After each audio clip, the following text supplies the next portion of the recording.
Gridiron Grinder! Hut hut hike! All right, it's Gridiron Grinder time. Friday night. I'm Ryan. With me, as always, is my buddy James. Just a couple of dudes hanging out, talking about what's going on in the NFL each week. This is episode 113. And for tonight, we're going to kick things off with Name That Stadium like we always do. Then we're going to hit the news from this past week. After that, we're going to continue with our regular season weekly power rankings and game picks. And last but not least, we'll close things off with question of the week. And so, with all that being said, how's it going tonight, James? It's going good. How's it going with you? Oh, it's going good, man. Going good. I feel like we've had some pretty good views throughout the first couple weeks. We've had a couple new subscribers trickle in each week, some positive stuff. And, just a reminder for anybody new to the show, or even people that have been watching and you just didn't know this, but we know these episodes can get lengthy. We're running about an hour and a half a week. Feel free to hit the description of the show and jump to whatever chapter you want to go to. We know your time is valuable, and if you want to skip around, that is your prerogative. So, we appreciate the support nonetheless, whether you're here to play Name That Stadium or watch the whole frickin' thing, right? True.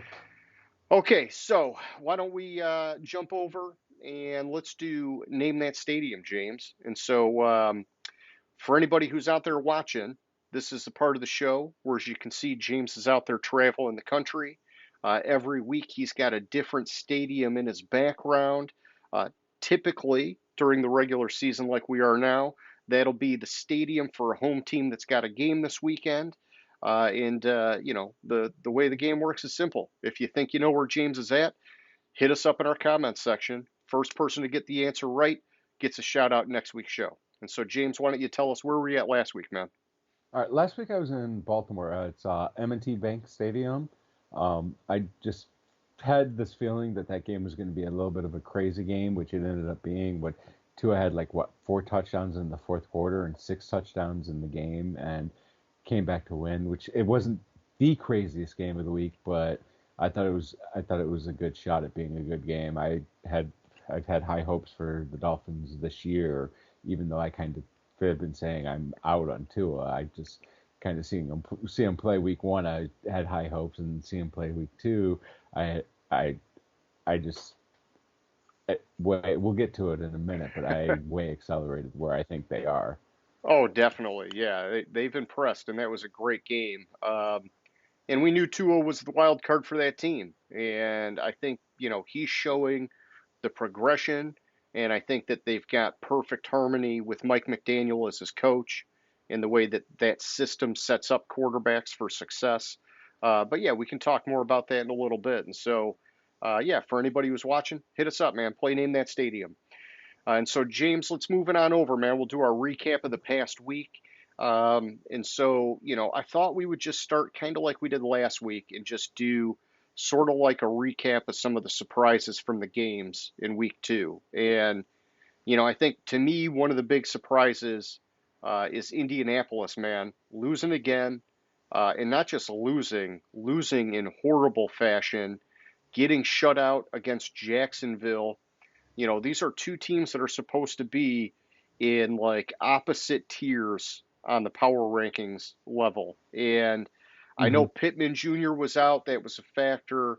Shaq Leonard was out, that was a factor. But holy cow, man, that game was just nasty. I was horrible. I think I mentioned to you, and I actually found the set on it. Indy is now 0-8 at Jacksonville for their last 8 games, which blows my mind. Like, because Yeah, Jacksonville, like you had what was it, 2017, 2018 was the last year Jacksonville was good. yeah, I know. I mean, they've got like a curse on them when they go down south, man. That's some Hmm. strange stuff. And then other than that, you mentioned the Dolphins, but we can come back to them. The Jets beating the Browns. I know, hey, the Browns got Jacoby Brissett, blah, blah, blah, blah, blah. Through those first two games, he ran one of the more efficient offenses league Hmm. wide. I do like Jacoby Brissett a lot. I think that game and the breakdown was more on the defensive side of the ball. They had that special teams that missed extra point, which, I mean, the guy saved him the week before, so I don't want to knock him too bad. But it's like, the big news part of it was Chubb saying, he shouldn't have scored that touchdown at the end of the game. He knew he gave him too much time on the clock. And I don't know, man. Chubb was on fire. When you're feeling it, you're feeling it. You gotta, to some degree, you gotta expect other people on your squad are gonna help get your back a little bit. Just my opinion, man. Hmm. So, I agree with Chubb on it. He probably shouldn't have scored there. He probably should have just gone down. They could have run some more clock out. I mean, he scored with what? How much time in the game? I have the game cast open. A little bit less than 2 minutes is when he scored Yeah. in the game. He goes down there, and that was 1st and 10 from the 12. So if he goes down at like the 1 or the 2 yard line, then they have first down. They can just wind the clock out. Yeah. Take a knee, Take just take it take it take burn a the knee. clock. Yeah, 40 seconds. I don't know how many timeouts the Jets had, but you could basically wind the clock Or out. or you It was eat up all their timeouts, you know. yeah. It helps either way.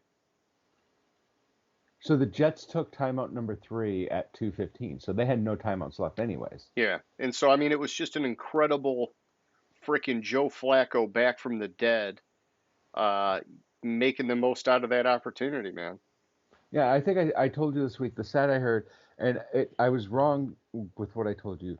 It was the last 2,331 games that a team had a 14-point lead, or sorry, 13-point lead in the last 2 minutes of the game. That team has won. Yeah. Yeah, that's nuts, dude. Just bad luck for Cleveland, man, honestly. So, Well, then the James, defense played like crap. yeah, no, and that's what I'm saying is like I don't want to put the blame on Chubb. I mean, the defense could have done something. We're talking about the freaking Hmm. Jets, man. And so, you know, I think Chubb, hey, dude, you were feeling it. It's all right. It was good, but that's Well, okay. I'd like the touchdown because he's on one of my fantasy teams. So. Yeah, hey, it helped me too in the league. So yeah, that's nice. But all right, so James, another surprise and one that I am pleasantly surprised and happy about was Dallas getting the upset over Cincinnati. And I just got to say, fire up Chips, Cooper Rush, my main man out of Central Michigan. He got them ahead in that game. Cincy came back towards the end. And when it mattered the most, Cooper Rush got it done, got Dallas over the hump.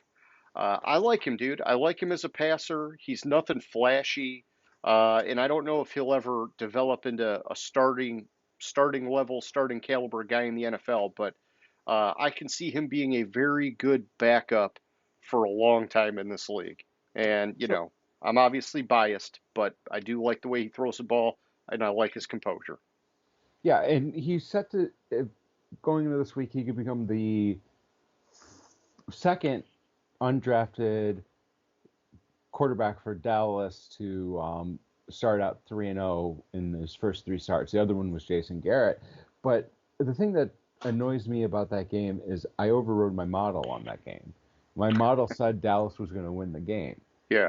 And I was like, there's no way in hell Dallas is winning the game. That's one of those games where I was like, it's that game was a crazy result on my model, and the Jags game was a crazy result in my model. But I stuck with the Jags and overrode Dallas because I was like, there's no way Cincinnati's going to lose to Dallas. Oh, I tell you, man, nobody gave him a shot in that game. And, um, we might have talked about it a little bit last week, but my model had that game less than 3 points. I Hmm. was surprised. It's kind of like you, your model had him winning. I thought, wow, something's really going on here. Uh, but I mean, hey, it all added up in that one.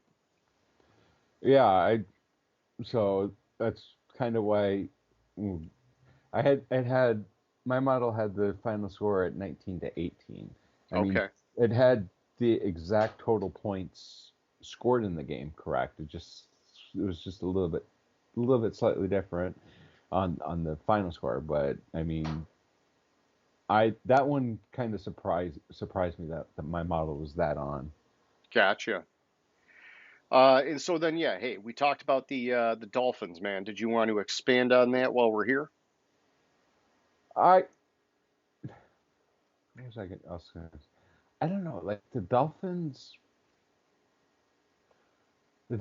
just like last year going into the season, I was really high on them, and then they faltered, and this year, so I tempered my expectations on them. I think I had them just barely missing the playoffs this year in our season projections, and I'm really impressed with at this McDaniel. Tua finally has a coach. Yeah. I'm not going to say that knows what he's doing, but that wants him as his quarterback, Oh and yeah. he's putting all the other stuff behind them because those coaches aren't there. And I mean, he looks phenomenal this year. I wanted to pull up his stats really quick because he had like 470 yards in 469 passing yards, and he was uh he did have two interceptions, but I want Still to say six he's touchdowns. yeah, six touchdowns, which is crazy. Yeah. I want to say this season he's towards the top of the league in yards, and yeah, he's passing yards. He's leading the league in passing yards. Um, and shit, Tyreek Hill. I mean, that's one of the keys. But Oh, and I want Jalen Waddle, man, that's a dangerous 1-2 yeah. punch at wide receiver. So that's the thing is the top three in receiving yards: Tyreek Hill with 284, Stephon Diggs at 270, and Jalen Waddle at 240, Yeah. which is crazy. And then I want to say passing touchdowns. He's somewhere towards obviously towards the top. He had six Oh this yeah, through past 2 games, yeah, having 6-1, he's got to be at the top. yeah. Uh, it's just It's it's been just impressive, crazy. man. It's impressive, and he's kind of putting that noise behind him. So he's Yeah. and stuff. I have a little bit of concerns about him.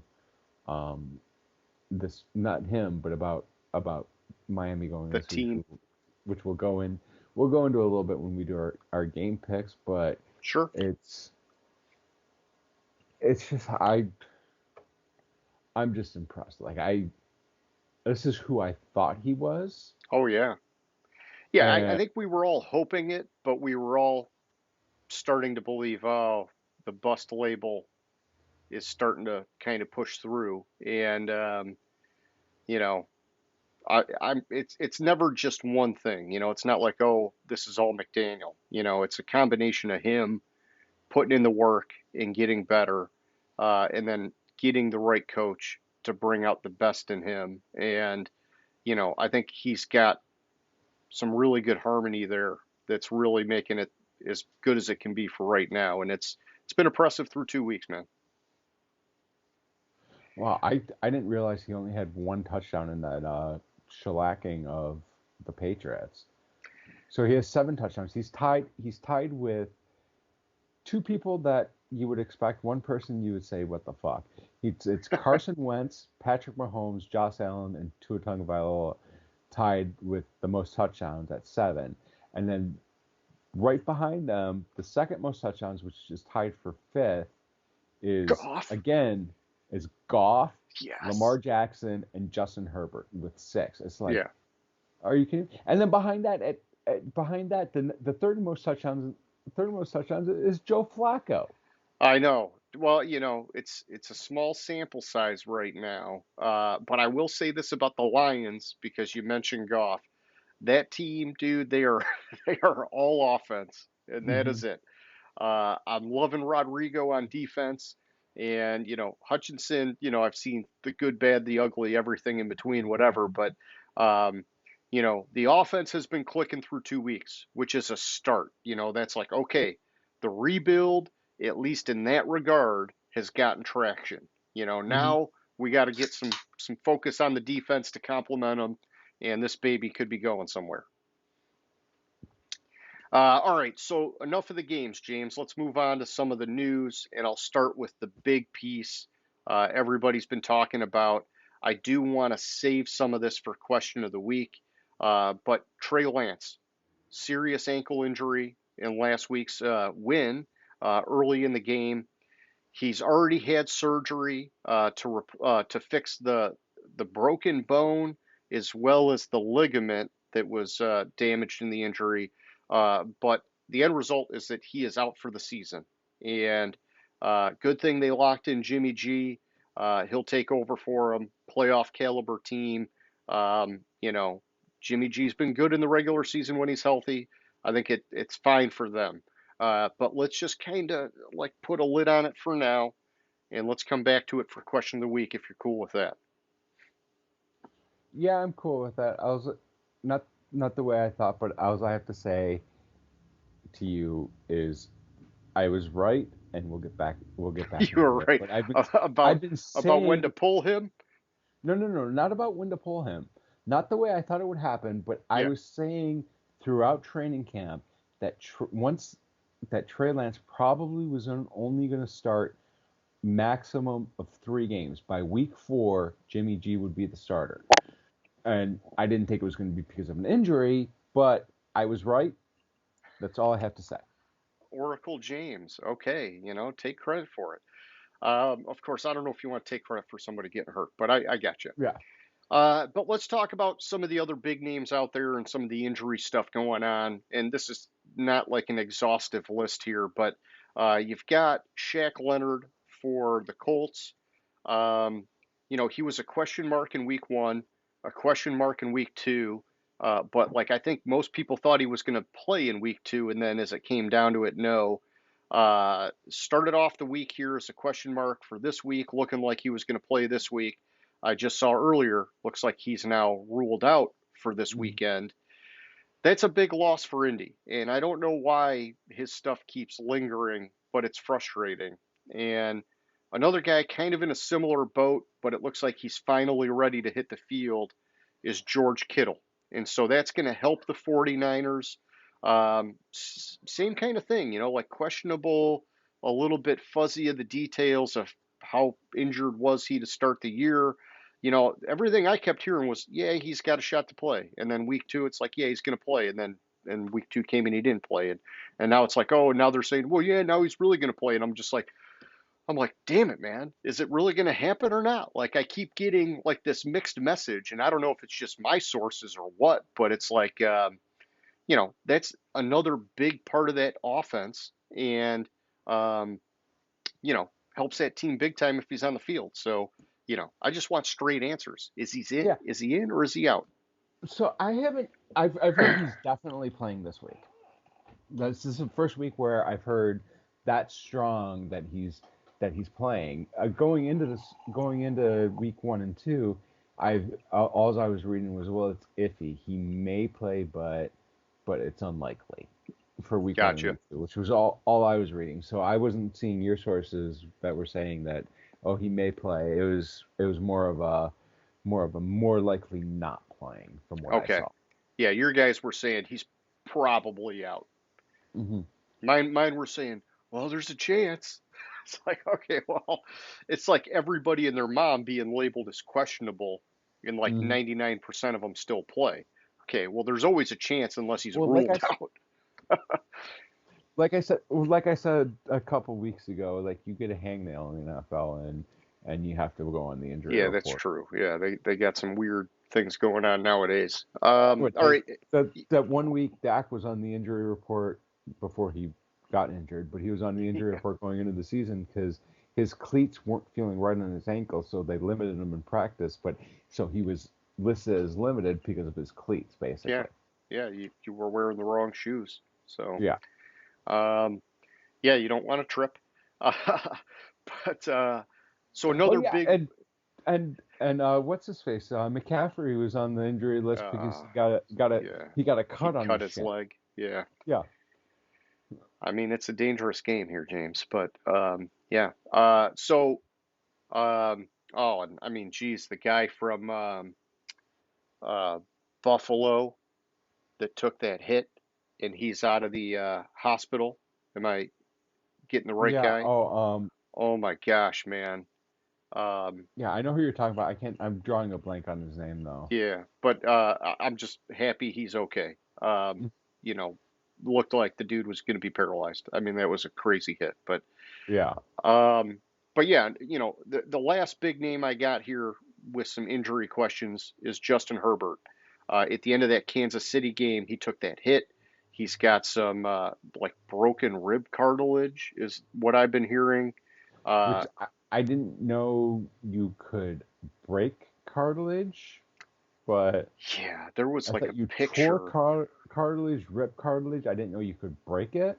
Maybe it's just terminology here, but there was a guy put like a diagram online of like what it looks like and where it's at.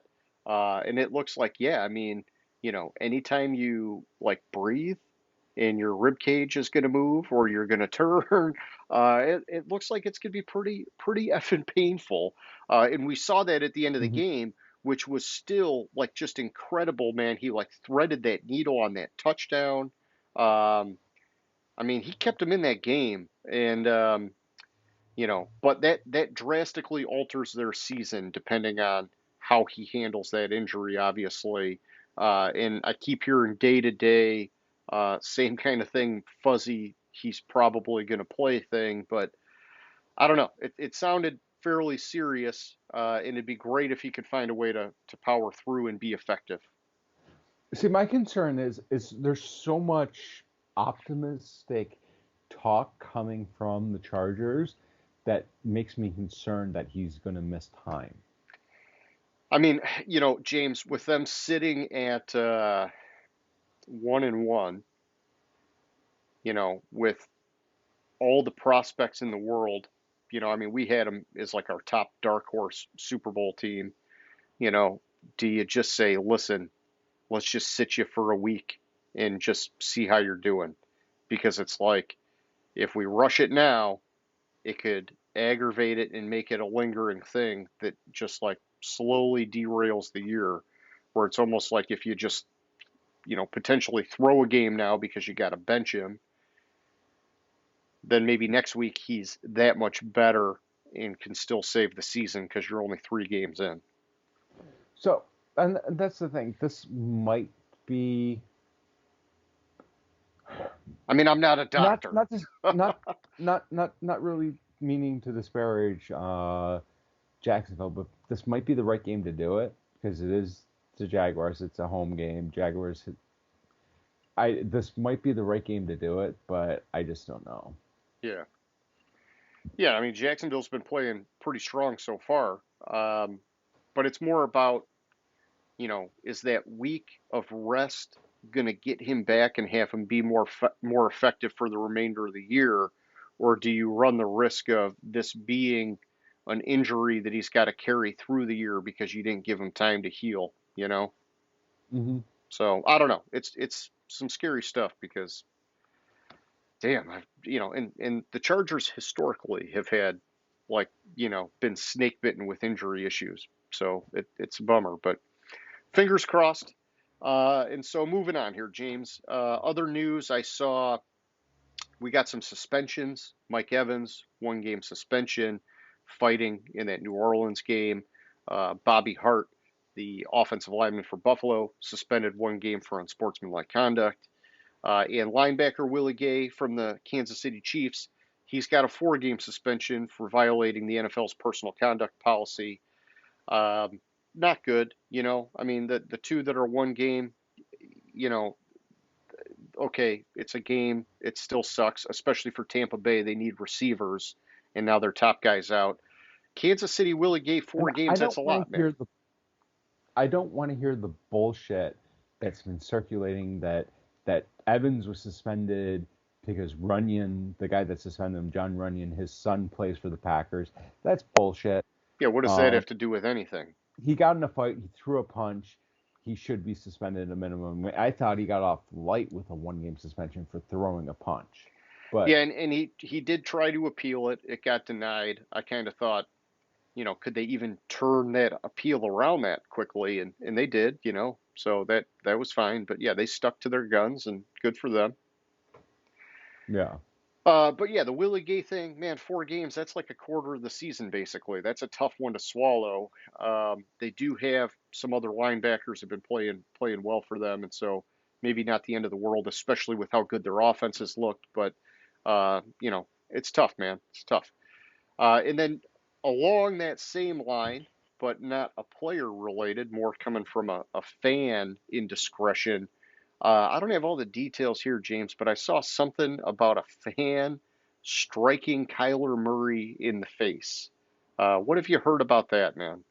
I haven't heard much about it. I saw an article, like, kind of half saw a headline about it. It was basically Kyler's no hard feelings or something for the fan. I'm not finding it now, but Okay, apparently he got slapped by gotcha. a fan, Yeah, I and heard something like he was signing autographs and thought he was, wanting an autograph or something, and then the guy slapped him, and they were saying they identified the guy on video, and like that team owner was going to like ban him from the games, and Kyler kind of came out like you're saying and said, basically he's brushing it off like it's not the end of the world, but it's still it's pretty serious. It's just like anywhere in life, it's not okay to put your hands on another human being like that, and I just can't believe a person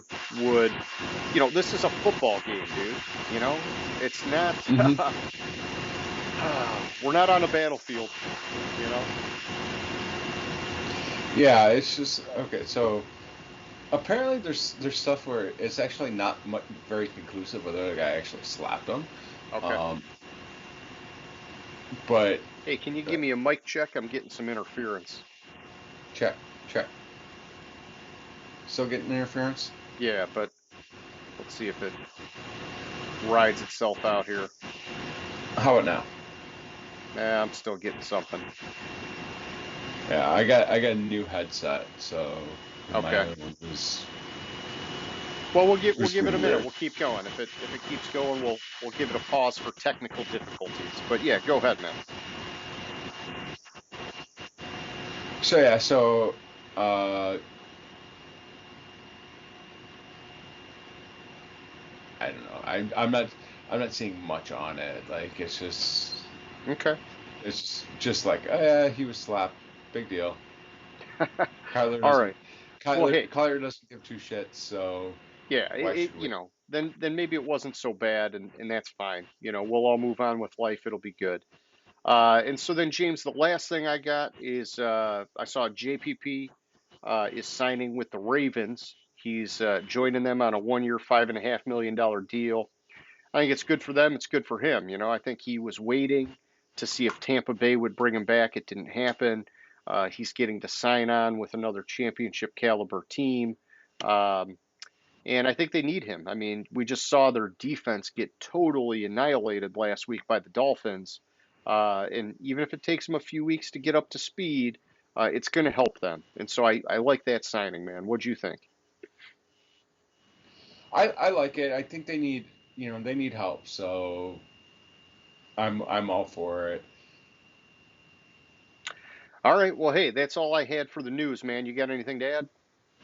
So most of it, like, we'll probably hit a little bit in the game picks, but there's some people that were rolled out, but the one you missed was from last night's game Okay. where let me find it again because I lost it. Um, but uh, the linebacker for Oh, Cleveland, Walker, Walker. Yeah. is is out for the season. He like tore his quad or something, and Yeah. it's a 5 to 7 month recovery, which doesn't bode well for Cleveland as it is now. There's concerns about Cleveland and to miss him Yeah. for I the mean, they season, they and they they're lost like all their linebackers last night. It was a rough outing in that regard. yeah, but like Yeah, Owa, Karamoa, he'll be back. whatever his name is He's fine. Like he spent some time in the medical tent. He'll be back next week, no problem. Yeah. But that one, both of them, both those two linebackers were quad injuries, which was Okay. I thought interesting. Blame it on the turf. Probably not, but you know what I'm saying. Mm-hmm. All right, what else you got, man? The other two we can hit in the game picks. It's people rolled out for this week. Okay, sounds good. Well, yeah, let's move it over here, James, and let's do our week 3 power rankings. And so, why don't you kick it off, man? Give me your 1 through 5. All right, at 1 I have Buffalo. I don't know why I didn't have Buffalo as the number 1 team going into the season. I've been talking for 6 months of how good this Buffalo team's going to be and how much better they're going to be. And the crazy thing to think is, if you look statistically, this isn't even their best season start. Yeah. That's like in like the early 80s where they were like a plus 85 or something for scoring differential. At number 2, I have the Rams, and this one I kind of debated. I didn't want to move the Rams up so much because they almost lost to Atlanta. They almost lost to Atlanta, but then the teams ahead of them, it just kind of fell this way. The Rams moved up 3 spots from number 5, and I moved a couple teams like up, but above number 5, but I couldn't bring them up above the Rams. Okay. And number 3, I have Green Bay. They moved up 4 spots. I might have overreacted to the loss to Minnesota a little bit by taking them down. The Green Bay started the season at 6, and then I moved them down. I probably should have left them at 6, and they probably shouldn't have, because they start off season. And last week I wanted to correct something I said last week, where I said I thought it was like week 3 against Tampa Bay, and the previous season was week 1 where they got destroyed by New Orleans. It was last year they got destroyed by New Orleans in week 1. Okay. So just to correct that little issue. Yeah, we'll put that in 6-point font on the back page. No worries, James. You got it out there. At number 4, I have this is kind of an aggressive move, but I have Miami. I like it a lot. I have Miami up 5 spots. Yeah, I had already had Miami in my top 10. I started the season with them. Where did I have them? I had them at 13, and they've slowly moved up a little bit, and then I just they moved up 4 spots. Now they moved up 5 spots. Miami after this week, Miami I could see them going up again, even if they do lose this week. I could see Miami being bumped up a little bit more. I got you. Around them. I'm falling in love with that Miami team, and it's like the 90s all over again for me. The Buffalo Miami rivalry. The early 90s. It just gets me excited. Yeah. At number 5, I have the Chargers. I dropped them 3 spots. Yeah, they lost to Kansas City, but I had Kansas City so far down that I had to, and with the Herbert concerns, I kind of had to take a pause on the Chargers and move them down a little bit, and have to reevaluate what I think of the Chargers this year. Yeah, they're definitely on watch until we find out more about what's going on with Herbert. But yeah, I like what you did there. So James, flipping it over to my side, I got Buffalo at 1. Until proven otherwise, they're the top dog. Like you said, they should have been there all along. At 2, I got Kansas City. I moved them up 1 spot. I do believe a few things kind of fell their way in that game, but ultimately their steadiness helped them get that win against the Chargers, and they've looked really impressive through the first 2 weeks. At 3, I got Tampa Bay, and I'm getting a little bit weary of having them this high, but I had them at 3 last week. They got a win, so I kept them where they were at. It was nice Brady finally got the win over the Saints with him being a Buccaneer. Yeah, with him being a Buccaneer. In the regular season, because he beat them in the playoffs last year. But it's man, I don't know. They're just not controlling games the way that you expect a Tom Brady-led team to control games. And so I'm keeping The a offense, close eye on them. their offense is anemic. Their offense is anemic. Tom Brady looks 45.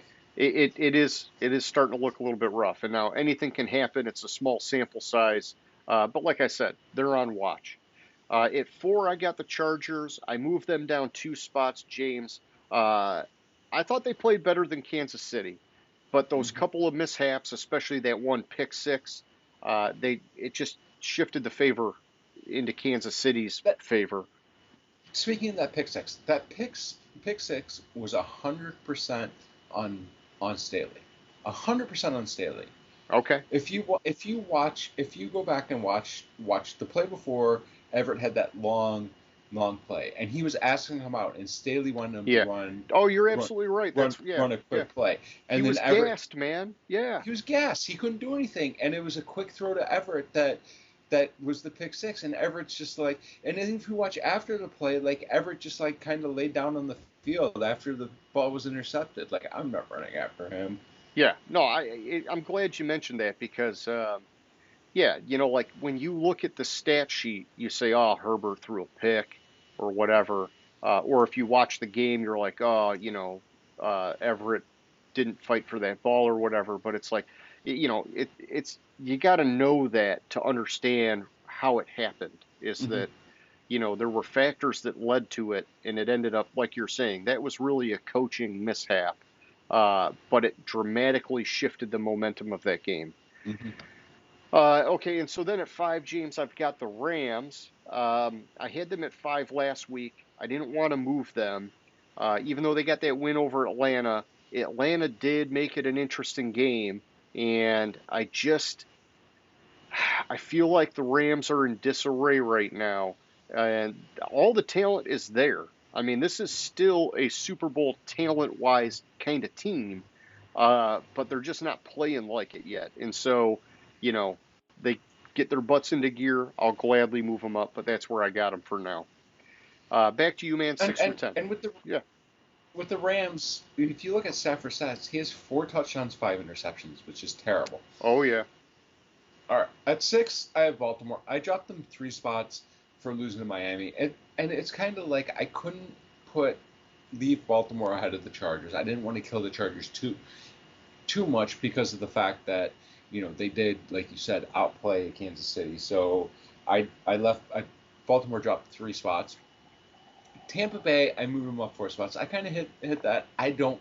I agree with you. I even at 7, I don't I don't I feel weary of having Tampa Bay here. Yeah.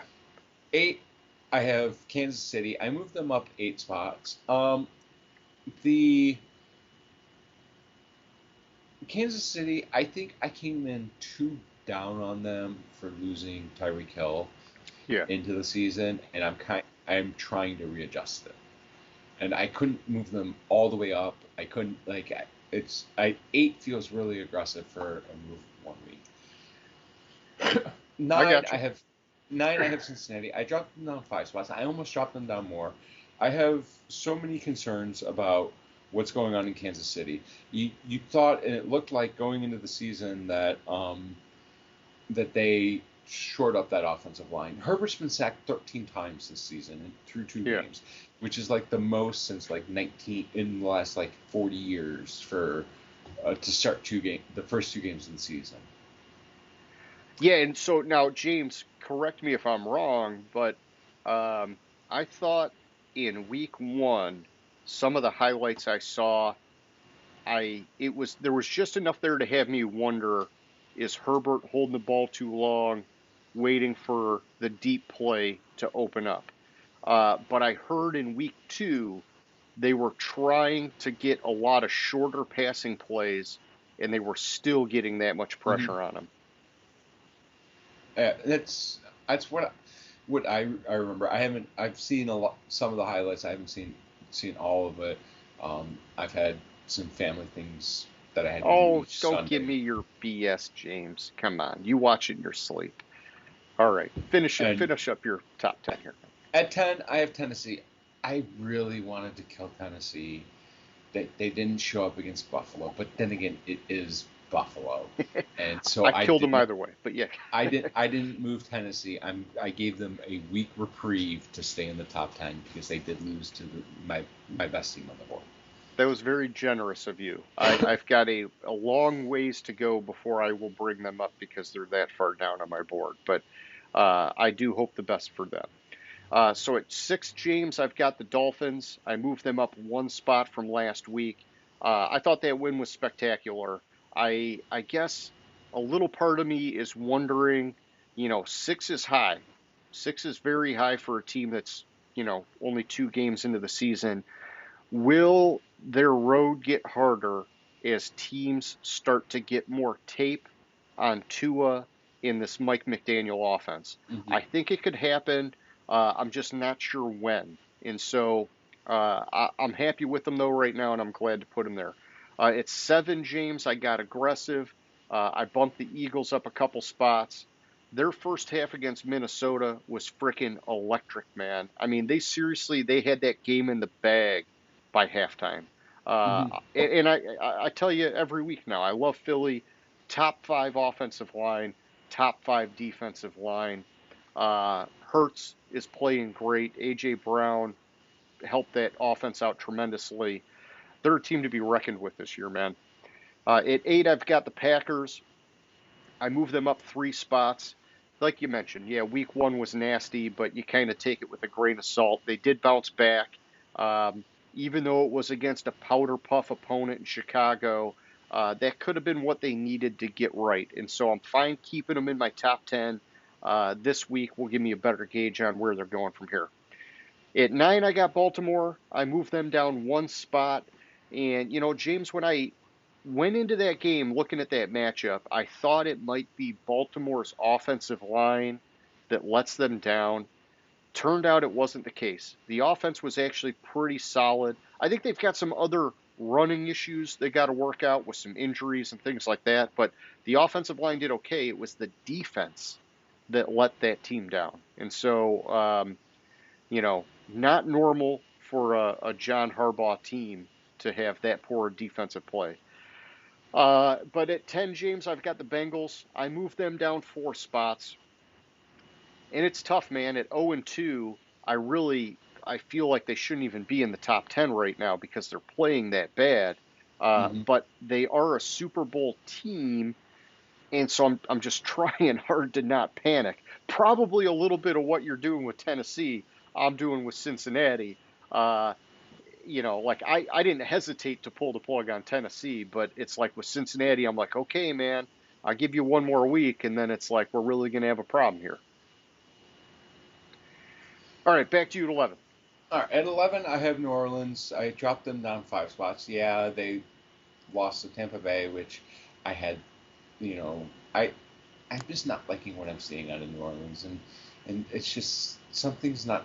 They're not clicking, man. Them. They're not clicking. Exactly, and so I dropped them 5 spots. I could see them, especially if my model is correct. This week, I could see them dropping even further. And at 12, I have Philly. I moved them up 2 spots. You said all the there is about Philly. I think I was kind of hesitant to put them up, and I'm starting to recorrect. I'm starting to correct my initial doubt on them from the preseason. Now, I don't like my 13 team, at number 13, I don't like having this team that high. Did you have to put them at 13, James? You couldn't have had it be 12 or 14, really? You got to put them at 13? Yeah, I have the Lions there. They moved up 2 spots. Yeah, they beat the commies out of Washington, and it's not that good team, and there's some concerns I saw because the Commodores. I'm saying it wrong on purpose. The Commodores actually made it a game in the second half. Detroit was up 22-0, and their defense looked like their defense was holding pretty stout. And then, What was the final score? Like 35 to Like 27? 26-37 or something. Yeah. Yeah, whatever it was. It was way too close based on the first half. At 14, I have the Raiders. I dropped them 2 spots. They had that game and they let it slip away, man. Exactly. I like the Raiders. I think unfortunately this is going to be one of my first. This is going to be my first playoff prediction for this year. That's going to be off, and Cincinnati and the Raiders are going to be off. The last 2 seasons, teams that started 0-2 have not made the playoffs, and so I think Cincinnati and Vegas, while mathematically they're not eliminated from the playoff race, especially in the divisions they play in, they're basically eliminated from the playoffs. It's tough, man. Being down 2 games, it's tough for anybody. At 15, I have the Cowboys. I moved the Cowboys up 4 spots. I think I overkilled them for losing Dak. Yeah. I had the Cowboys at 16 to start the season, and then when Dak went down, I dropped them down, and I'm just tried to put them back right around where they were. I got you. Yeah, I think they know that they're going to have to play hard defense from start to stop. They're going to have to be smart and efficient on offense. Um, and I think they have the talent to still compete. But yeah, I think it's going to be tough without Dak to stay on that playoff path. But it can be done. It can be done. Especially with as good as Philly's looking. Oh yeah, for sure. Yeah, because you're talking now it's a wild card to get in. Um, Otherwise, they really got to keep winning or they're going to fall in a hole behind Philly. Okay, so for me at 11, James, I've got the 49ers. I bumped them up 5 spots, a very solid, healthy bump. They're a better team with Jimmy G at the helm. I'm just going to say it. And we're going to talk more about it later on. I know I keep saying that, but at least in the regular season, Jimmy G is good and he'll get them to the playoffs. And so that was worth a solid bump, in my opinion. At 12, I got the Vikings. I dropped them down 2 spots. Bummer to see Cousins choke it up on Monday Night Football. Again. Three turnovers. Again. Yeah. I should have known better. He's like 1-10 on Monday Night Football. Yeah. He can't play on Monday night. I mean, what is he in primetime games, like 2-10 or 2-11 or something? Yeah, something like that. It's not good. But I do believe their offense will get back on track this week against Detroit, especially because Detroit's secondary is really weak this year.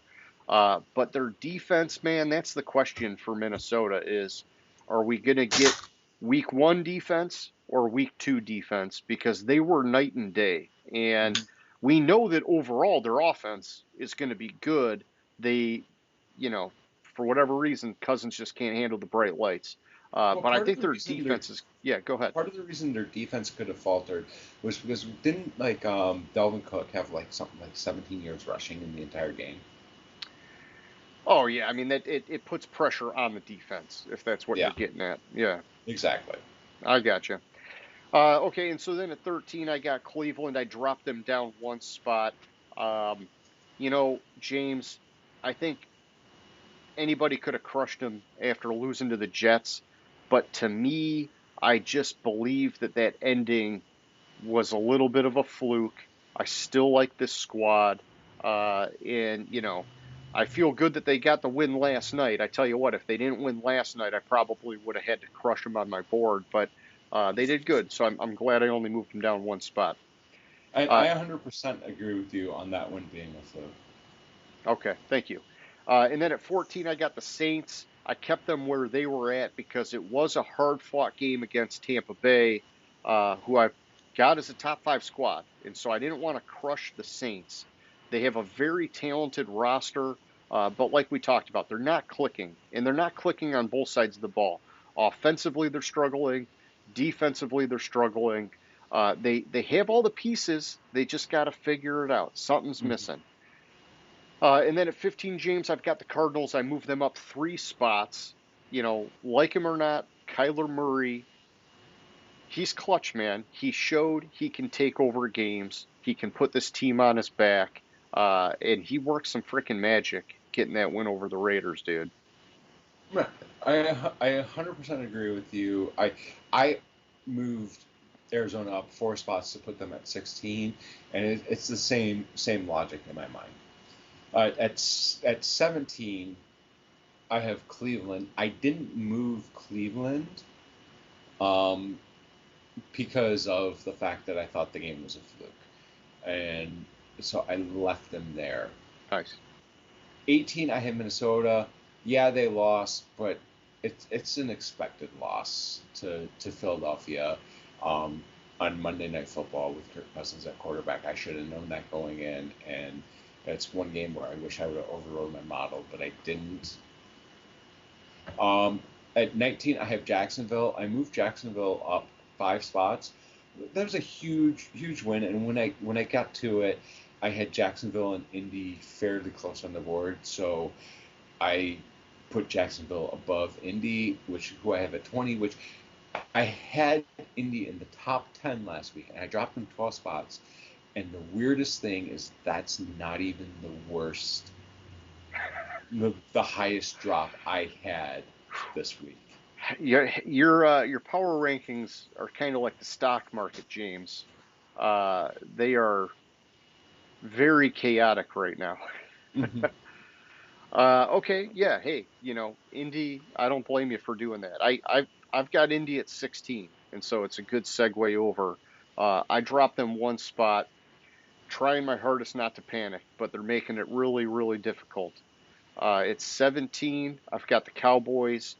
Even though they got the win, I kept them where they were at because, I kind of talked about it the previous week with Dak going out, that I lowered them, but I didn't crush them. I wanted to wait and see what they could do with Cooper Rush. He got them the win, and so I like where they're at, but I want to see him do it again before I move this team up. At 18, I've got Denver. I moved them up 3 spots. I feel like that's a pretty generous bump when you consider all of the poor coaching choices that have been made through first 2 weeks of the season. Man, Hackett has got to figure this shit out because this team looks just freaking sloppy. 19, I've got the Raiders.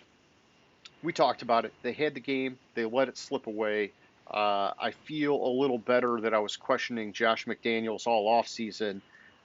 They still could turn it around. The model still likes this team, but they got to figure this shit out soon. And at 20, I've got the Lions. I moved them up 5 spots. I'm still not as high as you are on the Lions, James, but I'm warming up to them, man. I'm freaking warming up to them. Like I said earlier, they're all offense. And a part of me thinks that at 20 in my model or in my rankings, that might be their ceiling. I really don't know because you know me, I try to not drink the Kool-Aid, but they got a good win, and so I'm giving them the bump while I can, man. All right. At 21, I have Denver. Yeah, they won this week. They were playing Houston, for God's sakes. So I left Denver the same. I didn't give them a bump. At 22, I have Houston. They lost. They were playing at Denver, and it was a hard-fought game. What was it, 16-9 or something like that? So I left Houston at 22. At 23, I left Washington there. They lost to the Lions, but I liked the fight I saw in the second half of the game for Washington, and I don't know if that was Washington or if that was the Lions, the real Lions defense. The real Lions defense showing up. 24, I have the Giants. They moved up 1 spot after beating Carolina. Was it Carolina this week? Yes. Yeah, Carolina. 16-19. Yeah, they're 2-0. I don't know. It's hard to trust it. My words when I'm sticking with my model. It's hard to trust. It's hard to trust the Giants, seeing who Carolina is. Yeah. 25, I have San Francisco. I only gave them a 1 spot bump for beating Seattle this week. If I would have known that Jimmy G was going to be playing in the first quarter of that game, I probably would have said, "There's no way in hell Seattle has a chance in the game." Yeah, If with Trey Lance at quarterback, I think Seattle still would have won the game. So I want to see a little bit more from San Francisco. I got you. Fair enough. Okay, so over my way, I've got Washington, the Commanders, James, at 21. I moved them down 8 spots. I felt like if they could have provided better protection for Wentz in the first half, they probably would have had a totally different outcome in that game. But they couldn't protect him early on, and somehow they managed to adjust. In the second half was totally different. But either way, we're seeing how streaky this team can be, and so I gave them a crush on the board. At 22, I've got the Jaguars. I moved them up 6 spots. I think it was a solid win over Indy, even though Indy is getting in their own way. They had some injuries, and they're just choking. But Jacksonville's still moving in the right direction. They got a good coaching staff. I like what I'm seeing so far. At 23, I got the Patriots. I can't bump them for that win against Pittsburgh. It to me it was like two very dysfunctional teams facing off, and one of them had to win, and it just ended up being the Patriots. Honestly, I thought the Steelers were going to do it, and it didn't happen. But it just goes to show you how messed up that game was. And so, I would also like to point out that I my model did have the Patriots winning the game okay, last week, and it was fairly close to the final score. The final score was 17-14, and my model last week had it at 17-14. gotcha. Okay. I just like to point that out. No, hey, it's good, man. We got Oracle James over here. And so then at 24, I've got Pittsburgh. I dropped them down 4 spots, just kind of like a harmonious little thing on the board, putting them behind New England. But the reality is, if Trubisky doesn't find some consistency, it's going to be Kenny Pickett time before you know it. Even though after last night's loss, Tomlin is saying no to that. I think, you can only lose so many times. And I don't know, he didn't like play horrible last night. He did have some good throws, but it just, you got to get the wins or the seat's going to get really freaking hot, really freaking fast. Mm-hmm. And then so at 25, oh, did you have something to say there, James? No, I'll hit it. I got like a couple, and then I'll get to Pittsburgh. So Okay. And so then at 25, I've got Seattle. I moved them down 3 spots. With Jimmy G taking over, I fully expected Seattle to lose. Um, so I couldn't really crush them on my board. But, you know, they're anemic offensively, and that's a word you've been using tonight. I'd like to take it from you. Uh, they got to get the offense going, man. And we've talked a lot about it. They've got two freaking lights out wide receivers. You got to find a way to get those guys the ball, man. I completely agree with you there. Okay, at 26, I have New England. What this boiled down to, they moved up 4 spots because they beat Pittsburgh, and I put them above Pittsburgh. In this situation, I went with the better offensive coordinator, which apparently is Matt Patricia and Judge. Um, my biggest move this week, Shame on you. Pittsburgh. I dropped Pittsburgh down 14 spots, and this is the reason why. Number one, Mitch Trubisky is hesitant to throw the ball downfield. He's looking for the perfect situation to throw the ball into, which you can't do in the NFL. I think Pickett might correct for that. Number two, that offensive line can't block a fly. No. It's a terrible offensive line, and that's going to cause them problems going further. Which even if they put Pickett in, you're liable to get them hurt. But they need to figure out what they have in Pickett. Yeah. Number three, Matt Canada can't call a game, can't coach himself out of a paper bag. His play calling is absolutely terrible. And if you put Pickett in, it doesn't adjust for that play calling. And notice what finger I'm doing. I'm doing number three on. Yeah. And number four, I killed them because that defense, yeah, They allowed 17 points to New England, who has a terrible offense. That defense obviously is missing Watt, and Yeah, that energy is not there on that defense. yeah, 28, I have Atlanta. I dropped them down one spot for losing to the Rams. They fought hard. I yeah. have the Rams so high. Seattle at 29, I dropped them down one spot. Um, I don't know who Seattle is. I agree everything you said about they have to figure that offense out because they have two phenomenal wide receivers, and they just have there's they have to figure it out. But the one thing I read is like Geno Smith has like the highest completion percentage through 2 games But in he's the league. being ultra safe.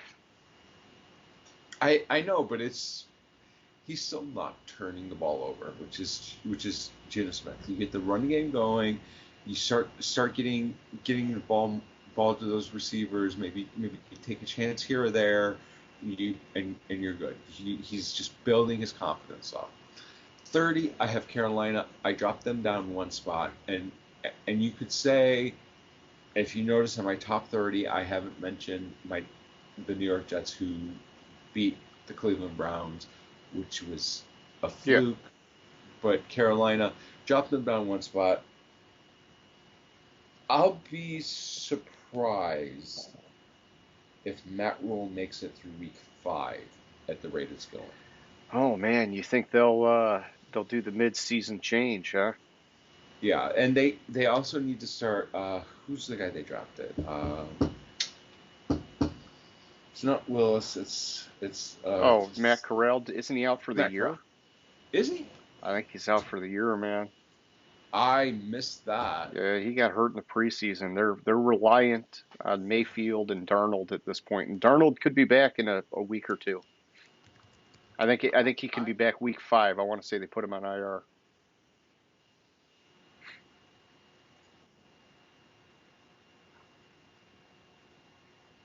Huh.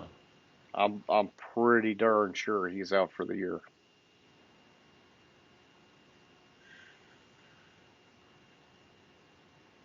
Yeah, he is. I completely missed that. Yeah, Okay. it was a big bummer for them, man. But no, they're disappointing. And yeah, I mean, I'll get to them in just a second here. I got the Giants at 26. Even though they won, to me, it was against a bottom tier team, and so I didn't move them on my board. If it was a more decisive win than 16-19, maybe I could have bumped them. I just trying to pause on the Giants, man. They're 2-0, but I think it's like a false 2-0 if that makes sense. At 27, I got Carolina. I moved them down 3 spots. The only thing they have going right for them is their defense, and it is clearly not enough. And so, I don't know. I mean, McCaffrey, they're going to put him on a pitch count. They're not going to let him carry the offense. And Baker Mayfield and company, they're not collectively doing it either. So, I would be in favor of a change at the head coach position because I do believe they have talent that I think is wasting away. And some of that, the coach needs to find a way to figure it out.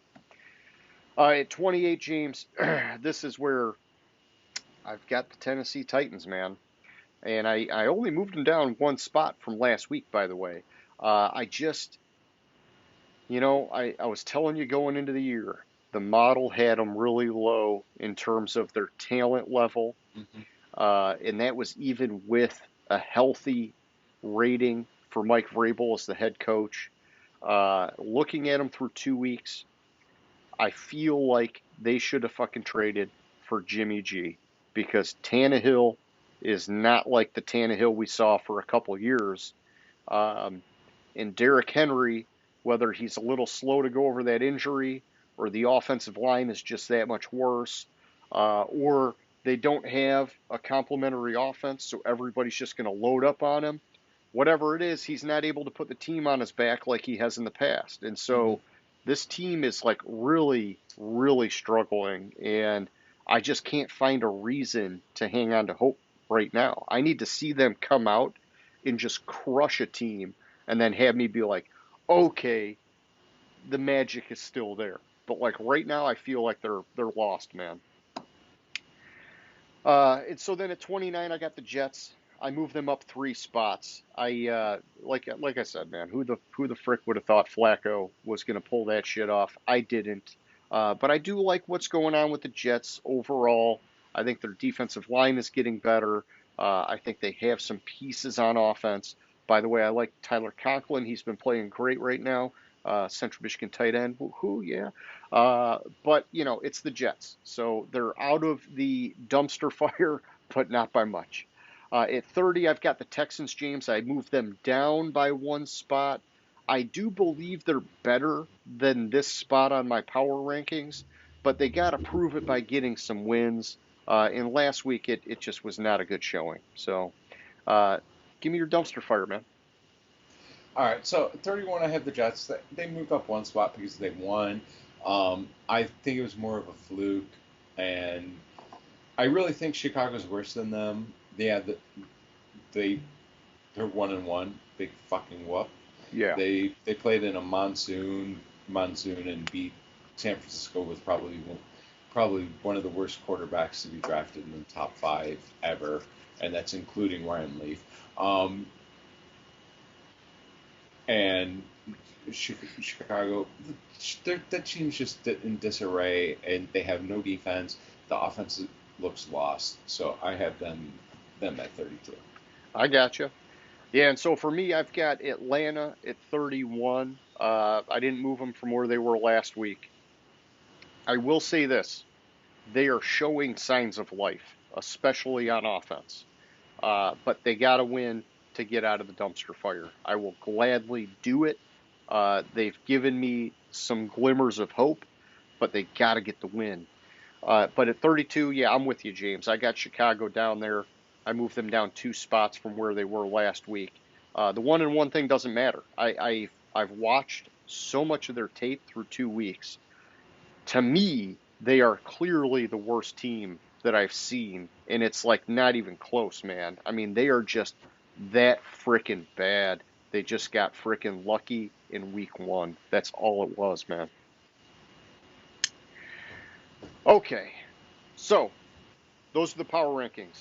Any final questions, comments, concerns, thoughts, anything, James? I don't think so. All right, well, let's move it on here. Let's do our week 3 game picks. And before we get into them, we're going to just do a quick recap on where we stand season to date. We got our big bet on the line, man, $100 worth of whiskey. Right now through 2 weeks, James, you got 16 wins, which is good for 50%. And I've got 18 wins, which is good for 56%. We're both still lagging our historical averages. But I think it's been a pretty wild first couple of weeks of football, to be honest, man. I think we're analyzing these games properly. There's just been a lot of surprise. And over a larger sample size, I believe all of that will balance out. There's going to be some regression to the mean, as they say.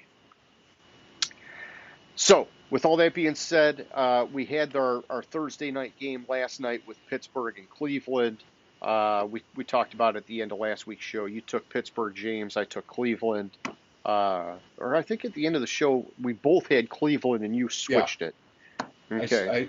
I switched it. My model switched up during the week to Pittsburgh, and like I went back through it, and I even told you, I was like, everything is telling me Cleveland's going to win the game, but I'm going to trust my model, which is going with Pittsburgh.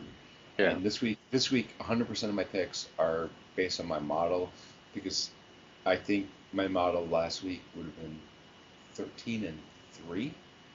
Oh, gotcha. Okay. So like there's yeah, you want to trust it, man. So there were a couple of games where I overruled the model that I lost, and so I'm just going to trust the model this week and see what happens, which are coming up with some interesting wins that I wouldn't necessarily pick on my gut, but I went with Pittsburgh and in the end lost. I gotcha. And hey, I'm going with my model too. We talked about it before the show a little bit, is that historically you've been more about the narrative and looking at some of like those qualitative factors going into the game, whereas historically I've been more about the model, and I've tried hard not to trump the model.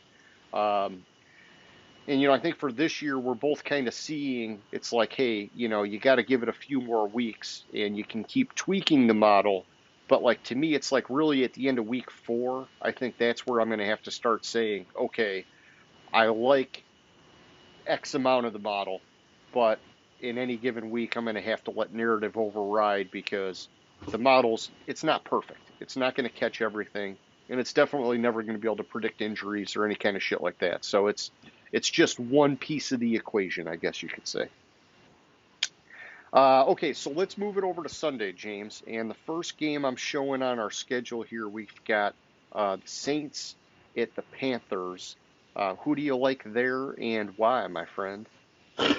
So, initially, when I sent you my picks ahead of time, I'm sorry, I'm going to tell my wife. Respond about I sent you my picks, and my model was showing the Saints. Okay. And then something happened, and I went back into my model, and it ends up with Carolina winning the game. Gotcha. So it's like it went from the Saints winning 17-14 to Carolina winning 20-19. Whatever. It has Carolina. It's a close one.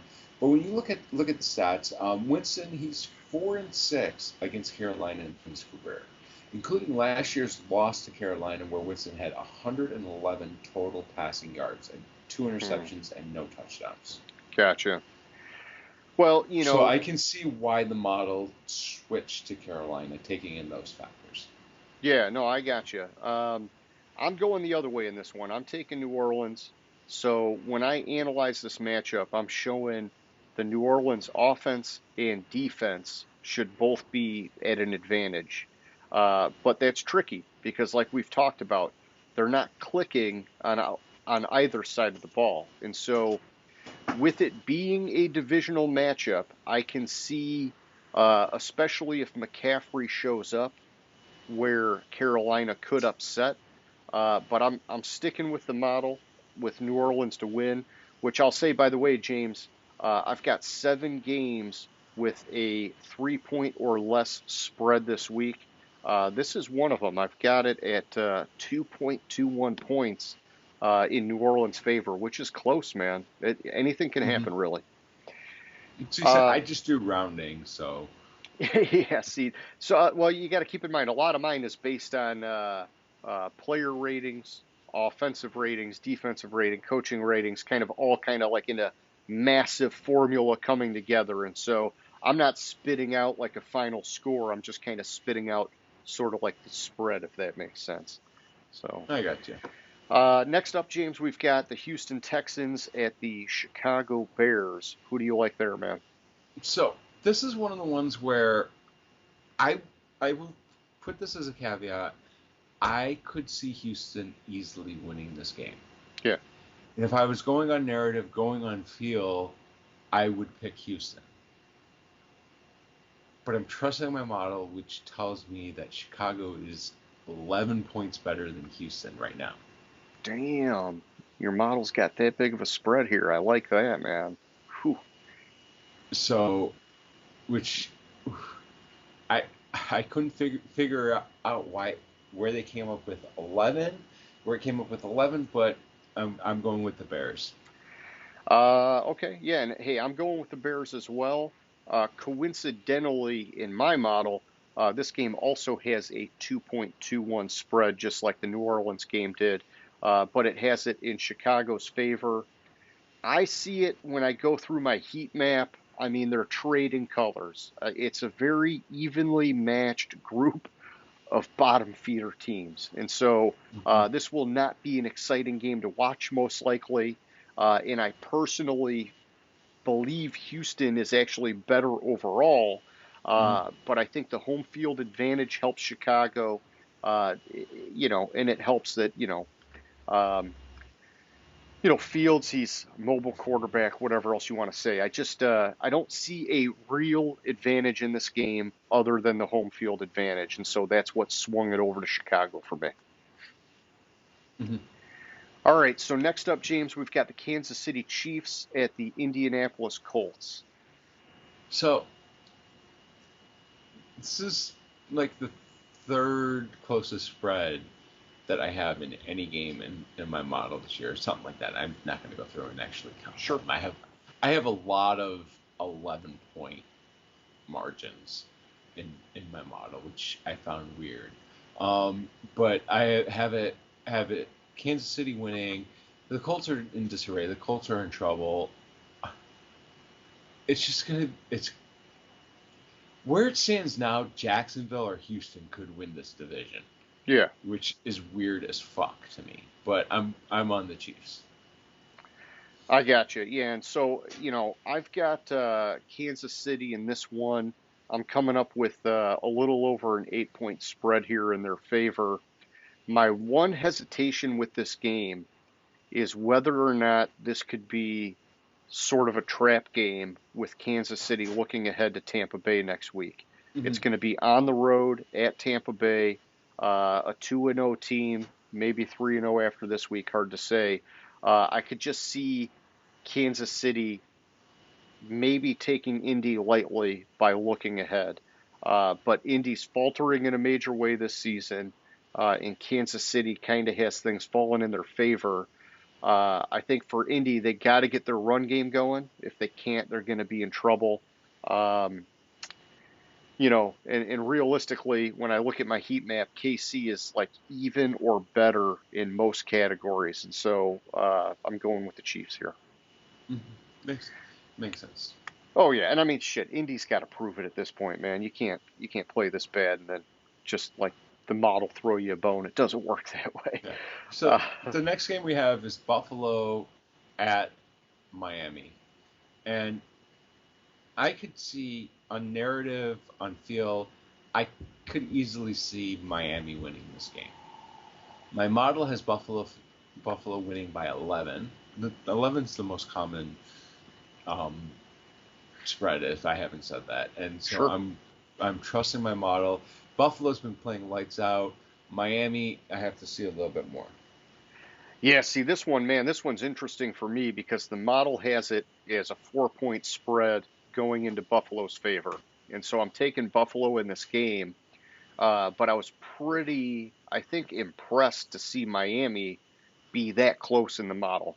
Mm-hmm. I thought Buffalo would have been a little bit more dominant with the way that I've been adjusting these teams at this point in the year. I think in reality, Buffalo, when you look at the narrative, they're out to really just kind of crush some people this year. They got the chip on their shoulder, and I don't see them taking Miami lightly, especially after Miami just came back against Baltimore and got that win last week. And so, and plus, it's a divisional game, so yeah, you're not going to take them lightly at all.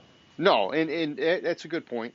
I think that there are areas in the analysis where these teams are evenly matched, but you got to give the advantage to Josh Allen and a more proven coach in Sean McDermott. And I just, I feel like Josh Allen he's proven to be more clutch, obviously, at this point, and so I'm sticking with Buffalo here. Makes sense. Lions at Minnesota. It's another 11-point spread, and I hate this because, first of all, the over-under is like 55.5, which is like the highest over-under in Lions game in like 20 years. They're all offense, man. And my model has 65 points scored in this game. Okay. But it's 38-27 Minnesota, and I'm trusting the model, so I'm going to go with Minnesota. Gotcha. Yeah, so I'm going with Minnesota here, but a couple of the comments I've got for this game, James, is that from a momentum standpoint, these guys are moving in different directions. My Detroit is up, Minnesota's down, which kind of contradicts my pick for Minnesota. But I keep looking into it. I think from a trench perspective, they're going to be pretty even in the trenches. But I think Minnesota's receivers and tight ends are going to have a huge advantage against the Detroit linebackers and secondary. And so, on top of that, the game is in Minnesota. So I'm going Minnesota here. All right, next up, we got Baltimore at New England.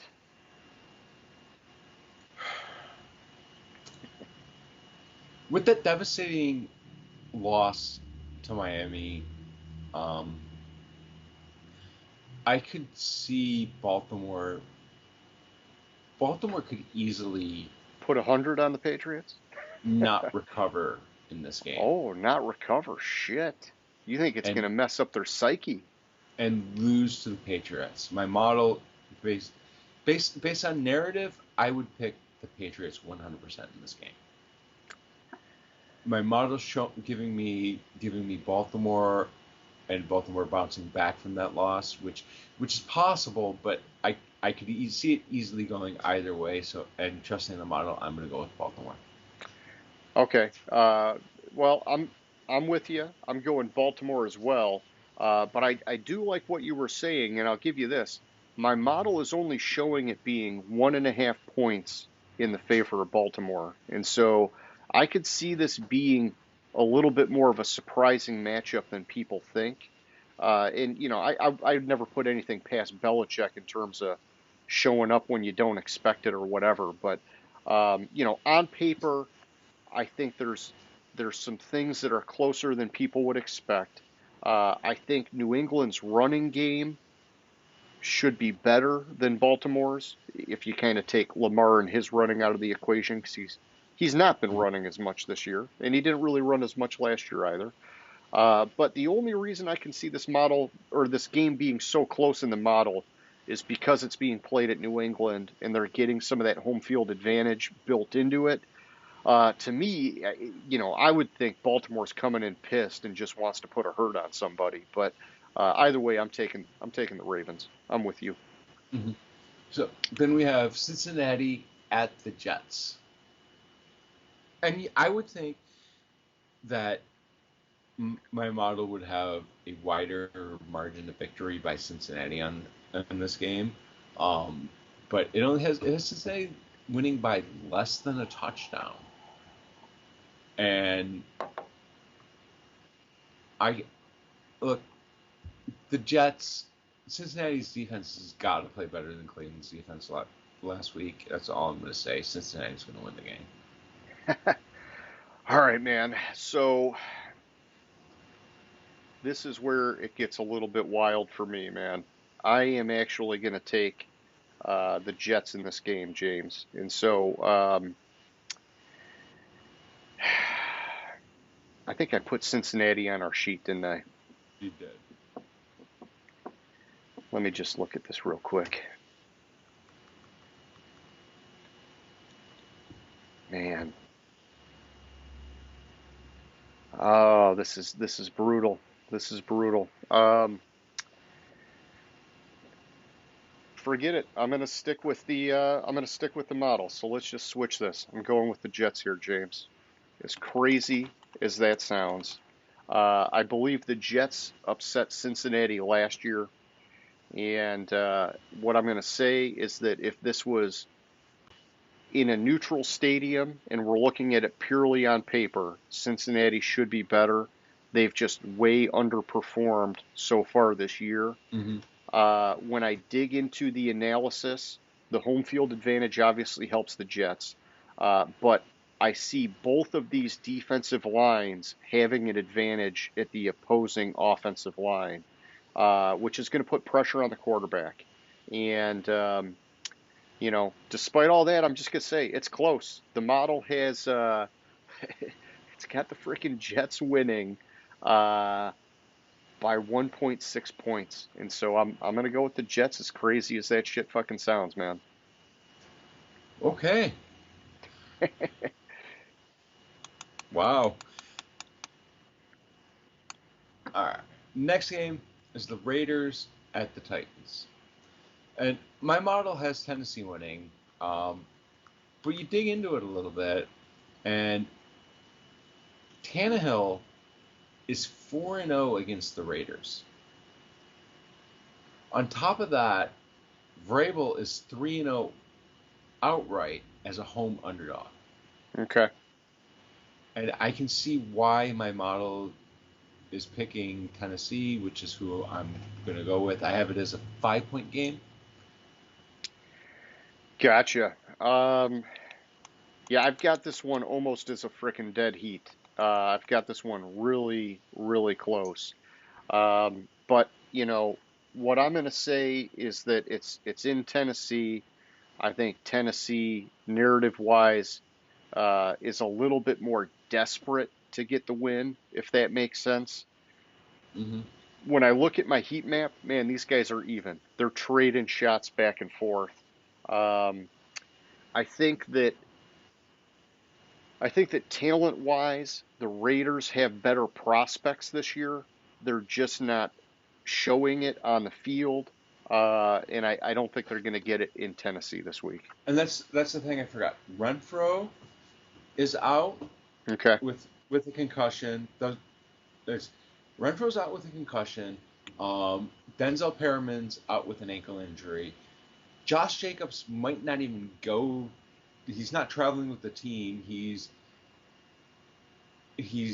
might go later, and I'm not showing him as out, but he has Yeah. an illness. Yeah. See, So that could actually swing my model more than what I've got right now because I definitely didn't adjust for Renfro. yeah. All right, man. Well, why don't you tell us who you got? Philly at Washington. This one surprised me that it was this close in my model, especially with all the other games being so far apart. This is like a field goal game in my model. It might be because it's at Washington and it's a divisional game, and it's Carson Wentz revenge game, one of Maybe. two this season. But my model has Philadelphia winning 24-21. It's crazy to think that Philadelphia is going to start 3-0. I think I had them let me take a look actually. Oh, I did have them starting 3-0 without modeling, just my way early preseason picks. I had Philadelphia starting 3-0. Gotcha. Huh. I didn't realize that. All right, so I'm taking Philly also. I've got this game at about 4.5 points in Philly's favor. Philly's going in riding the momentum. Washington is not. I think from the model standpoint, it's kind of tough because Philly is all green, but when you look closer at the numbers, there are actually a lot of categories that are closer than you would think. Their secondaries have some comparable stats. Their running backs have some comparable stats, and I'm talking ratings wise, not like actual like stats on the field. But I think Philly has the advantage at quarterback, and I think they have the advantage with their defensive front seven against the Washington offensive line, who is down a guy this week. And so, my pick would have been Philly either way. I'm just giving you some of the supporting reasons for that, James. Yeah. Cool. All right, next up, Jacksonville at the Los Angeles Chargers. So this one is strangely a huge victory by the Chargers in my model by almost 3 touchdowns. I think I'm going with the Chargers. It's subject to change depending on the Herbert news and if he's playing, what's going on. But I mean, I have this at 37-17. Gotcha. Okay. Yeah. So I mean, I've got it as one of the bigger spreads in my model. I've got it at 14 points, which is still pretty big. And I'm taking the Chargers. It's in Los Angeles. But I think all of it really does come down to the health of Justin Herbert. If he's good to go, they should come out on top. If not, go back to the drawing board. It's anybody's guess, to be honest, because quarterback is such a critical part of any team at this day and age. So, Next up, James, we've got the Los Angeles Rams at the Arizona Cardinals. All right. McVay is 10-1 against Arizona. Just as a side note, because I see things going on here. I have the Rams Things going on here. as I have the Rams as two touchdowns better than Arizona in this game. Okay. You think it's all going to come together for the Rams, is what you're telling me. I don't know what I have. If it doesn't, and this game this is one of the games that will cause me to dig into my model like seriously Yeah. and change something because I don't know why. I mean, on paper, I understand what it's doing, but I'm gonna have to go in and do some finagling with the Rams.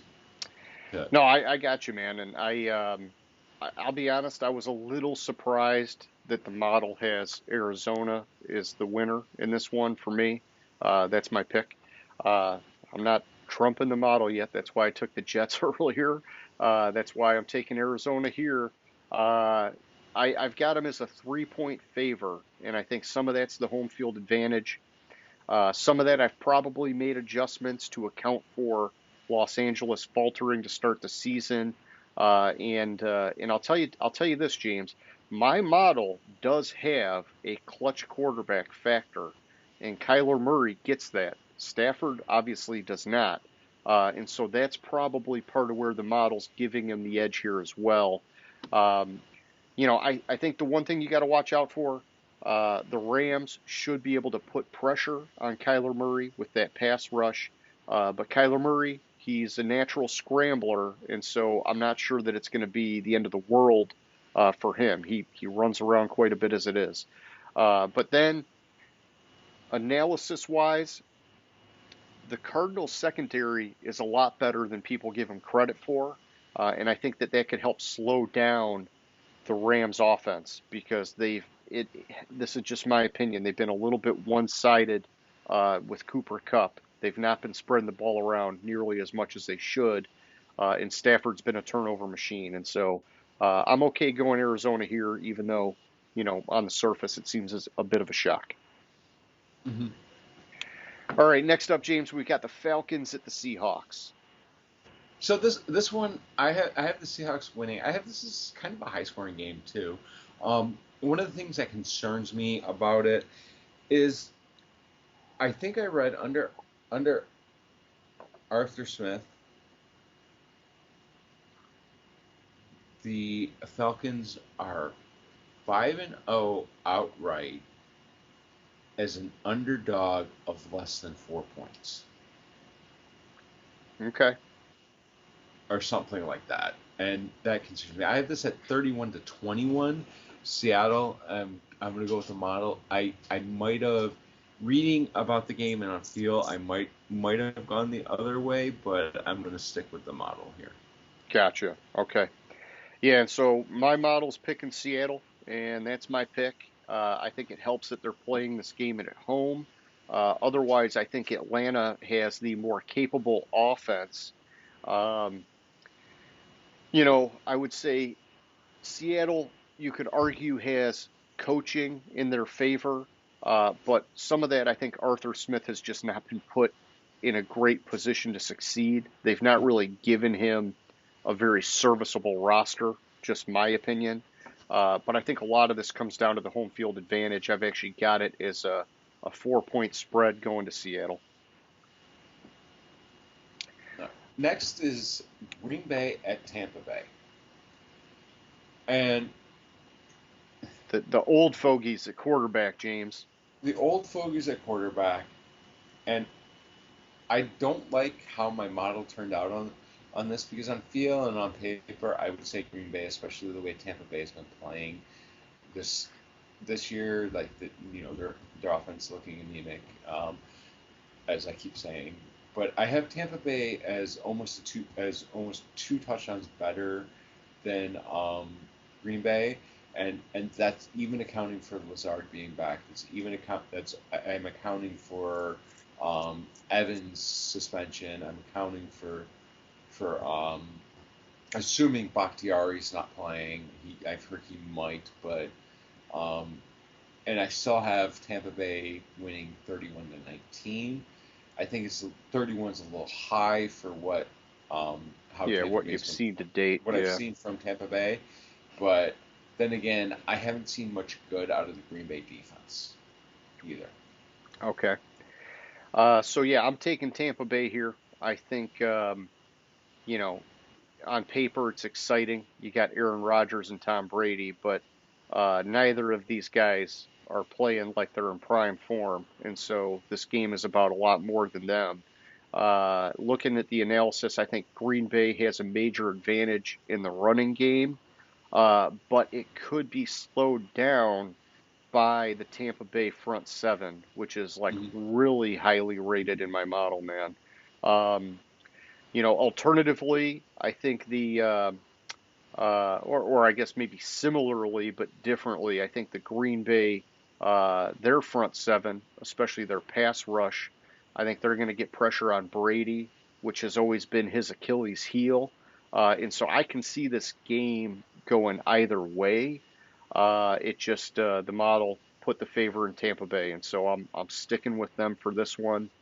But I feel like you could flip a coin, to be honest. Yeah, that's what I feel with it too. I thought it was that close. Sunday night, waiting all day for Sunday night.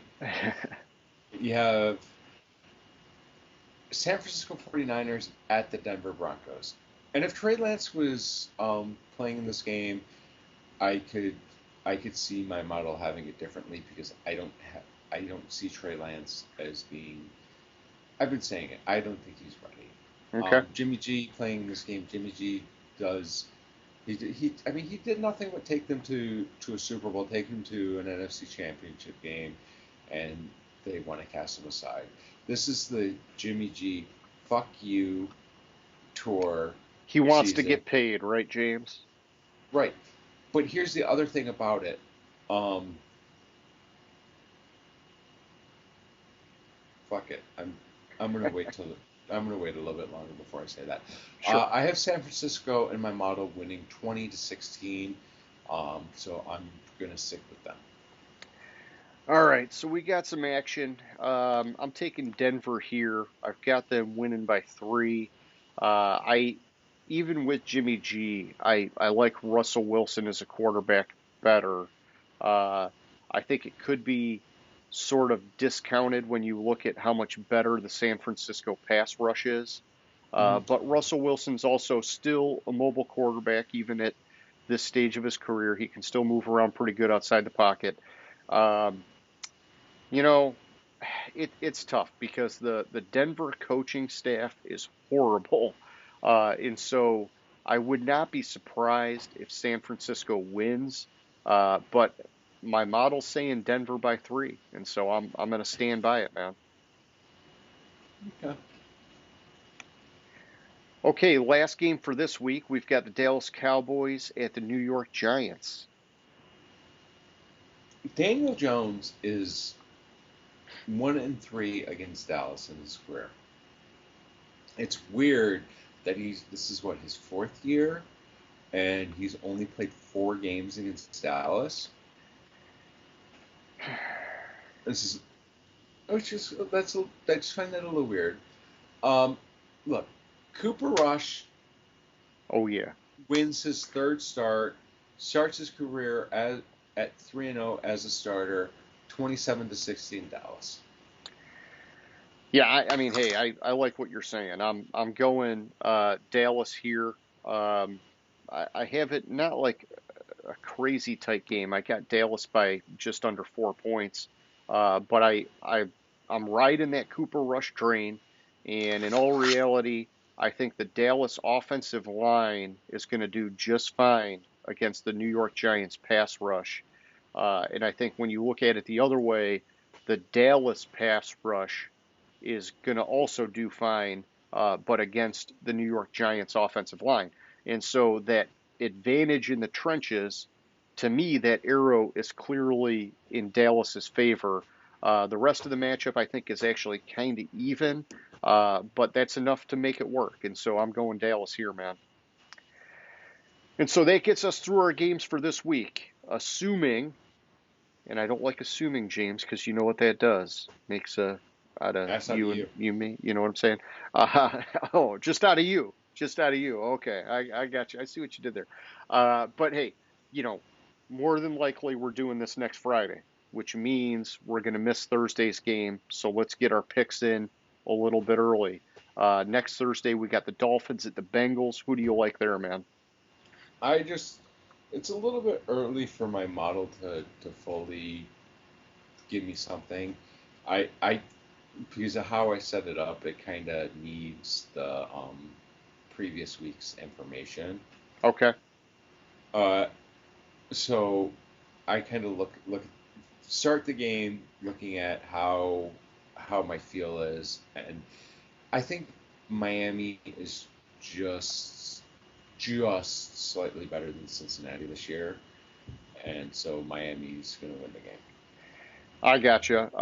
So for me, and this is just early preview, my model has Cincinnati winning, and this is one where if I was going more on the narrative, I would very easily trump the model and go with Miami. But for right now, I'm sticking with it, and so I'm taking Cincinnati. If between now and next Thursday, maybe I shake things up, I'll keep you posted. But like I was telling you, I'm going to try and stick with the model through week 4. That's probably where I'll start trumping it with some of the narrative because by then I'll feel like I kind of know where the model's getting it, where it's not. But Yeah. um, it's hard. It's hard to pick Cincinnati, man. I mean, they're just not doing themselves any favors. But I'm going to do it, and we'll see what happens. Okay, so those are the picks. Final thoughts there, James? No? I don't think so. No. Okay. Well, let's move it on over. Let's do our question of the week. And so I was giving you the little teaser earlier that it was going to be about Trey Lance. You know, with him getting injured and him now missing the rest of the year and really only getting like one game in this year because it happened pretty early in week 2. My question, whether you like it or not, I am asking, will Trey Lance be the week 1 starter for the 49ers next year, James? Uh, I'm going to answer first like I always do, so you got some time to think about it. But I'm going to say no. I think that as messed up as it sounds, Shanahan and Lynch actually got lucky that he was hurt the way he was and as early in the season as it happened because, like you said, Jimmy G can do some good things with this team. He can get them in the playoffs. He can get them far in the playoffs. And I think that that's going to make them look good with Jimmy G, and it's going to have people wanting Jimmy G or even somebody else for that matter. Um, I just think it's tricky, man. I think for them, they leveraged so much to get him. And because of that, you know, Lance basically has to be like the second coming of Patrick Mahomes. And it hasn't looked that way, man. I mean, he's looked more like the bust label, and it doesn't mean that that'll be a forever thing. I mean, we were talking about it with Tua not that long ago, and he came around. It just becomes very risky because last year was kind of like a makeup year where he just rode the pine, and rightfully so because he didn't have a whole lot of game experience before that. This year was kind of going to be like his rookie year, and he got hurt very early in week 2, missing all the season. It really means next year, which is year 3 for him, is going to be kind of like his real rookie year in the NFL, man. I just think that it's such a bad, slow start. It's hard to get on board with it at this point. And it's different than Tua because Tua was healthy and Tua played and he showed some of that potential. We've not really seen that out of Trey Lance. And so, um, I don't know, man. I just don't see how they're going to be able to start the season next year with him, even though they leveraged the house to get him. Just my opinion, man. All right, are you ready for this? I am. They're going to have no choice but to start in week 1 next year. Okay. No choice. Are you ready for this? Yeah. With Jimmy G at quarterback, the San Francisco 49ers are going to win the Super Bowl this year. Jimmy G is going to get a huge contract elsewhere. Somewhere San else, Francisco yeah. is not going to fork over the money for him, especially knowing that they're banking so much on Trey Lance. They're going to have absolute no choice but to start Trey Lance next year, Week 1, because they're not going to have a high draft pick. They're not going to they don't really have the capital. Yeah, they to have get like a high, zero capital, yeah. Unless high they draft trade pick. some players. They don't have a backup outside of Jimmy G that's better, and Jimmy G is going to get a huge contract because he's going to win the Super Bowl. There's going to be a huge bidding war with him. You're going to have Carolina bidding for him, possibly Pittsburgh, depending on how Pickens is. You're going to have possibly Atlanta bidding for him, possibly Indianapolis, possibly Seattle, and it's just going to be a huge bidding war for him. He's going to get a monster contract after winning the Super Bowl. Well, it could happen. It could definitely happen. Well, yeah. So anybody who's out there, we hit you up for name that stadium earlier. We're also hitting you up for question of the week. Tell us what you think. Do you think Trey Lance is going to be the Week 1 starter next year? Or do you think something crazy happens? Or maybe you don't even think it's that crazy. Just tell us what you think. So, James, that's all I got for tonight, man. Do you have any closing thoughts? No, I don't think so. All right. Well, hey, anybody who's out there, we hope you'll like the show. We do this shit every week. If you haven't already, hit that subscribe button. Give us some likes, shoot us some comments. We want to engage with you guys. And, it's the same agenda until we get to the playoffs. So next week, power rankings, game picks. And so, James, like always, man, it was fun. I will catch you later, buddy. All right, sounds good. Gridiron Grinder. Hut hut hike.